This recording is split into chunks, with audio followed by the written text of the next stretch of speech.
morning, everybody. My name is Glenna Henderson, and I'm also known as Cookem Daisey in different places, and that was the name of my former business, but it's a persona now. The name Cookem is spelled C-O-O-K-E-M, and it's just kind of like a play on words, I guess, for the actual word I was talking about, which is Cookem, which means grandma in Anishinaabe and the Neheyu or Cree language. So I've been cooking for many years, probably close to 35 now, and I love it. I've read hundreds of cookbooks. I buy them all over the place, and so and pick up recipes all over. I've lived all over the U.S. and like Nevada and Missouri and Albuquerque, New Mexico, Minnesota. And so what I've learned and what I've seen all over the different places is I enjoy food, so I test things and I cook them and I try and recreate them all the time, but I also like sharing my knowledge, so that's what brought me here to you guys here at Wasak. So I just want to welcome you and thank everybody at Winnipeg Aboriginal Sports and Culture for bringing me into this and allowing me to be with you guys today and to be with you all week, actually, and while I give you a little bit of tips on cooking for yourself, cooking for light family meals, and hopefully we'll get to know each other a little better when I get to come visit you in the city during your program. So I guess what I want you to do first is whoever's manning the stove would be to start the hamburger. And I've already started mine, so it's brown. And I used a leaner one, so I don't have a lot of fat in there, but I just want to look, when you put your hamburger in your pan, you need to like break it up and crumble it up so that it's finely done and that it cooks evenly, and then there's no big chunks in there. So go ahead and start that on your frying pan. That should be the first thing, because we're going to put this all in the oven here shortly. So here's how it looks. Some of you have probably done this before, but we're just going to start with everything basic and put your stove on a medium-high heat. So that would be right in the middle of whatever 1 and 9 or 1 and 10 that's on your oven dials, and then we will let that brown. So you guys have two groups, and I know only a few stoves, so if you can get that hamburger browned up. So the other things that we're gonna need today, besides your browned hamburger, is I have a full bag of tater tots, which I won't use, and I'm sure you guys have some there too. Doesn't really matter about brands or anything like that. I have, because I'm just making for us here today, and the same size as you guys, is 1 can of mushroom soup with the can opener, some cheese. It might look different, but I mean, this is actually just a garnish on top, and it also adds some flavor and different things like that. The other thing is that like this adds a lot of flavor, but the salt and pepper are fine, and so you can do that at home. Other things like that we can add into is I put vegetables, and so there's a lot of things I can add in. Even people put sour cream, so we can. I'll use it in mine today, but I mean at home, or for today, this will be fine. The hamburger and the pepper and the salt and all that will be now, great. I did want to talk about some of this since we have some time, because the meat has to be browned. I'm going to talk a little bit about tools and different things. So I showed you my first frying pan, and this one's a metal one, and at the bottom there's no it's all solid, and it's one piece, and it's a cast iron. So you can use metal spatulas on those, as well as wood and plastic. So the thing about like any kind of this is a ladle, but I mean any kind of plastics and stuff like that. So cast iron can handle just about anything touching and moving along on the pan. And so when you're choosing your pans at home, you want to be able to understand what they do. So this one is another type of pan here that I have, and this one has a has a top on it, like Teflon and stuff, and they're very popular. They're non-sticking, all that kind of stuff. But what you can't do is use metal on them, and that because that will cause scratches. And once they start scratching and coming apart, then that stuff gets in your food and it becomes unsafe, right? Like, and the heat won't transfer very well. So recommending that you use wood and or plastic, and or even like this is a rubber spatula that I have. So I have these two things for these kind of pans, and then I can use metal on my other pan as well. Okay, so I just brought that for that. And so with the hamburger and the thing, we're going to talk about, you guys have metal, probably have metal and or foil containers today to put your stuff in. So this is my casserole dishes here at home, and I have different ones, but this is a set that I have, and so I can make two. Like today, the stuff that we're gonna have, I'm gonna make two, which is what you guys are doing. And the reason for that is you could eat one today, and then you could take one home, right? Or share and cut it and split it to share with each other for the take-home stuff. Let's start on the onion. Okay, so here's the top of the onion. You'll see the wrapper up there. So whoever's got their onion, grab a knife, and it's always recommended that you have a knife that's roughly the same size as what you're cutting. Because if I use this one, which is kind of small, I'm not going to make it all the way through the onion. So I just show you that, right? So there's not enough room. And so I'm going to use something that's roughly the same size and or a little bit bigger than what I'm cutting. And then always, you know, look for nicks and different things like that in your knives. Like this one is fairly new, and I bought this set. There's a whole set here of knives that are $20, so very inexpensive at Walmart. They're called Star Fits, and they're very there's all kinds of different sizes and things. So I have this one, which is kind of like a cheese cutter and stuff. It doesn't have a sharp end. You could travel with that, like if you were cutting fruit and stuff like that on a picnic. This is more of a paring knife, and it's sharper and smaller, but once I cut that onion in half, it'll cut things a lot thinner. So yeah, so here's my onion, here's the top. We're gonna cut the top off right there, you know, just a little bit of that. So if you have your onion and your cutting board, another tip I guess I should have went into with the cutting board is if you find that your table's slippery, or you know, or you're going to be doing a lot of pressure and stuff, is you just put a wet cloth underneath your cutting board like that, and it holds it in place, so you have grip and stuff like that when you're working with different foods and things like that. So we created a flat surface here. The onion's gonna start dripping. This is where, you know, people cry and different things like that. So one tip that a lot of the restaurateurs and chefs and different things is to leave the butt end on. So I'm gonna cut a little bit of this skin, and then, so I just made a little tear. You can also just tear it, but just peel off the paper-like onion pieces here off of your onion. So those of you that are cutting, you want to peel down, and there's also another second layer underneath the stuff that feels like paper, and it's a little bit thicker, and it's very rubbery, and it doesn't cook very well. So so I keep these things when I'm making big pots of soup or whatever. If I'm cooking for 200 people, I'll throw all this stuff and the ends of carrots and celery and all that kind of stuff into a pot and make what's called a vegetable stock.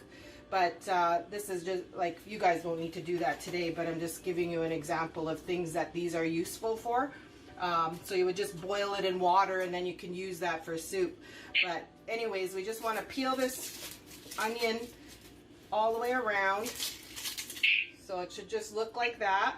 So I cut it in half, and then I have the two pieces like that, and then I'm gonna just slice this onion not all, like, you'll see that my hand is gonna be on the onion like this, kind of like a claw, and I'm just giving you an example so that you can see like a safe way to hold your stuff when you're cutting it. So yes, I'm just gonna slice all this onion all the way through, and the reason why I keep the butt end on is because it catches some of the juices and stops some of that stuff from going in your eye. So what happens is you're cutting in and the juice is releasing and it goes in your eye. So don't try not to touch your face, and we're not supposed to be anyways because of this COVID stuff. So we're not going to use all this onion today. Like, you're not going to use all of it inside your food. You're going to use it throughout the week, so you don't have to worry about how much onion is going in there in your food. But we are going to slice it, so, and then we can Ziploc it. So when you go on the side and with the grain, then you just turn your onion, and then you can cut it, and you'll get all these small sizes like that, right? So kind of a dice on your own. But everybody, you know, if you have a way to do it, there's probably 25 different ways to cut an onion, but this is the way I do it. And so you see, I have my hand behind that claw, and I have my fingers there, and this knife is not going to cut me because my hand is behind it, and my fingers are leading that onion and the knife, holding it in place so that I don't hurt myself. And there we go. There's the butt end. We're done. Okay. And if you find that you have some larger pieces from on the side, you know, you can just go in there and cut a little bit with your knife. Usually that happens because the sides are thicker and shorter. Also, there's a possibility that you have still a lot of the stem piece on the end. Just put that aside. You don't want to have that in your food. And I mean, there's nothing wrong with it. It's just a matter of how it looks, right? So the thing about cooking and presenting food is that, you know, at home, sometimes we don't have to be so particular about how things look. But when you're like me and you're giving food, taking food and dropping it off with somebody, then you want to be able to make it look pretty for for whoever you're selling it to. Okay, so I have all this onion now. What I do is I'll usually, what I'll usually do is bag it. I'm gonna put some in a cup here and put that aside, and I'll put it in a baggie after. So you're only gonna use about maybe half a cup of onion in your recipe, because you don't want to overpower it. And I mean, and you don't even have to use onion if you don't want. So you guys who don't like onions, or if you have somebody in your family who doesn't, like my youngest son didn't eat onions forever. Now he's 18, almost 19, and he'll eat them. I always cook with them, but then I would hide them from him. So I'd leave the pieces really big so that the flavor was inside the food, but then I would just remove them out of what I gave him to eat. So there's lots of ways to get people to, you know, and you want the flavor. The thing about onions is there's a lot of flavor when you cook them for a long period of time. They get caramelized. If you cook them with a little bit of oil in your frying pan for 20-30 minutes, they get really, really sweet and soft. And you see them sometimes in French onion soup and all that kind of stuff. But, you know, these are good for you. They're supposed to have antioxidants, do really well, you know, to keep your immune system high. And it's funny because they're onions and they're cheap and they're everywhere, but they go in everything and they have a lot of flavor, and there's multi-varieties. This one I used is a sweet onion. There's yellow onions, which are a little bit more stronger and better for soups and things like that, and long cooking times, like if you're going to make a roast. But then there's green onions, which you can put on salads, or, you know, use as a topping to make your dish, you know, have a little bit more color. So so what I'm going to do, because my hamburger is fried here, and I've just been keeping it warm on the stove, is I'm going to put it inside here because we don't want to dirty a whole bunch of dishes.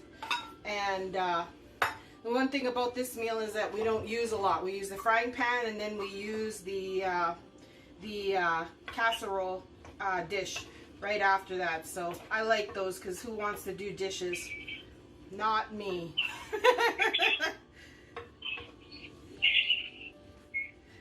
So I didn't have a lot of fat in my hamburger, but if you do, you can drain it, and I would say put it in a little bowl, like get rid of some of that fat. Just tip your frying pan over and then pour it into something. Pour that oil away from your food, because you don't want to eat that. It'll, you know, give you an upset stomach, and it's not that great in this particular dish. So there's my onions all mixed in. You can cook them a little bit if you like, but they're definitely going to cook in the oven.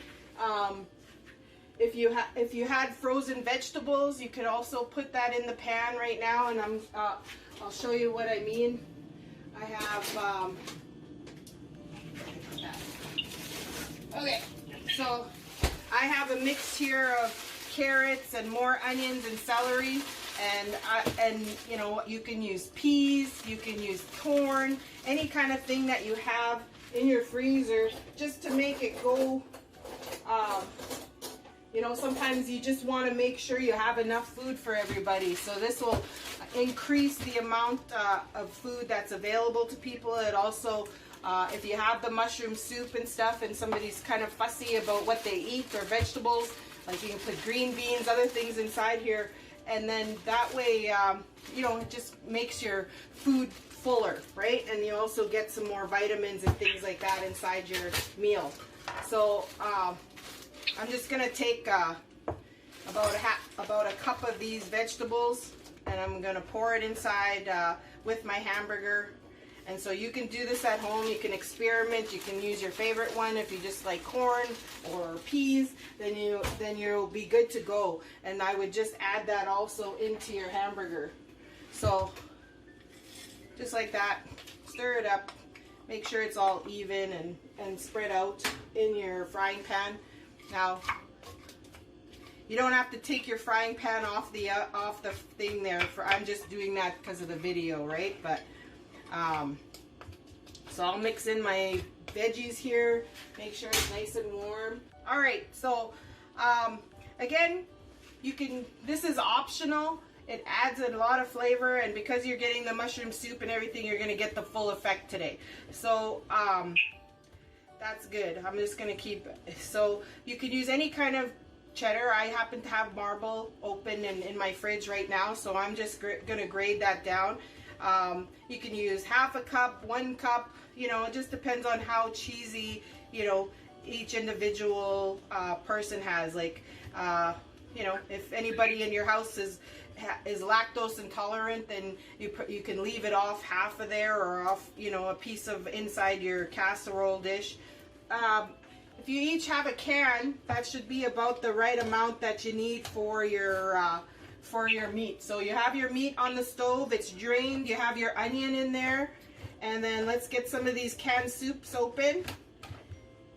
So I love these can openers. Again, that's Starfit at Walmart. They're like $10, so if you guys are ever in need of one, it opens from the top. You click it on the top, and it doesn't leave that, it clears it right off the top here, so there's no sharp edges or metal with bumpy edges and stuff like that. So I recommend this very inexpensive and good can opener.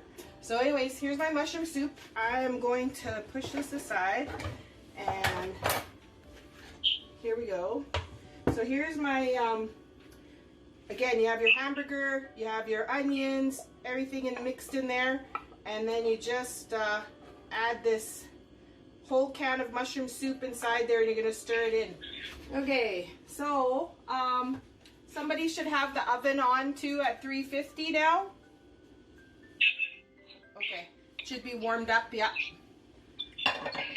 You can even cook it a little higher if you want to take 10 minutes off, which it says it recommends 350 at for 40 minutes of cooking, but I set mine at 400, and I'm just gonna cook it for 30 minutes and check it at about 25 minutes, because the tater tots are gonna be on top, right? So you just want to cook them until they're brown and everything's bubbly.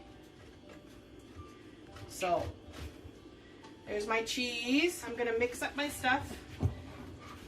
And we're at the last couple of stages here of the game. So sometimes the mushroom soup is a little thick and stuff, so I add a little bit of milk. That's where that milk comes in, the half a cup. And you don't have to use a full half. You can use a quarter or none at all. Some people use sour cream to make it super creamy. You know, and the nice thing about hamburger is it's so versatile, right? You can have it with tomato, you can have it with the mushroom soup, you can have it on its own or as a burger.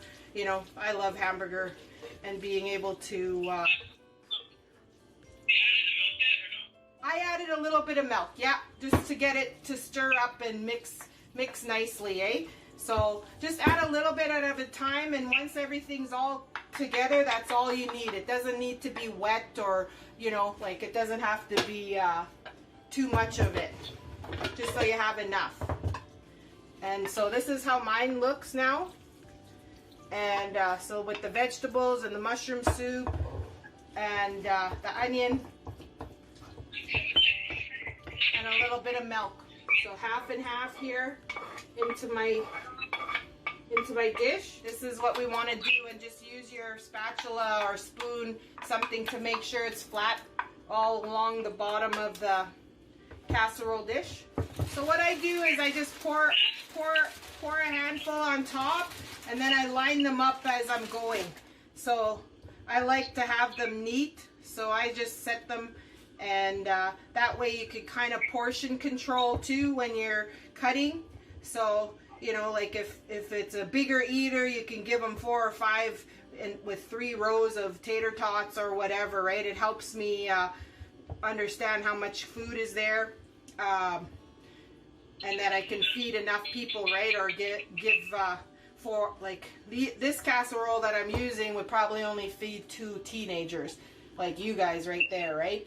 So, and maybe a couple of my sons would just eat the whole thing themselves too. So, you know, like this recipe would feed 3 to 4 people, and there's 2 of you, and some, you know, you're going to be able to take some of it home and eat some for lunch.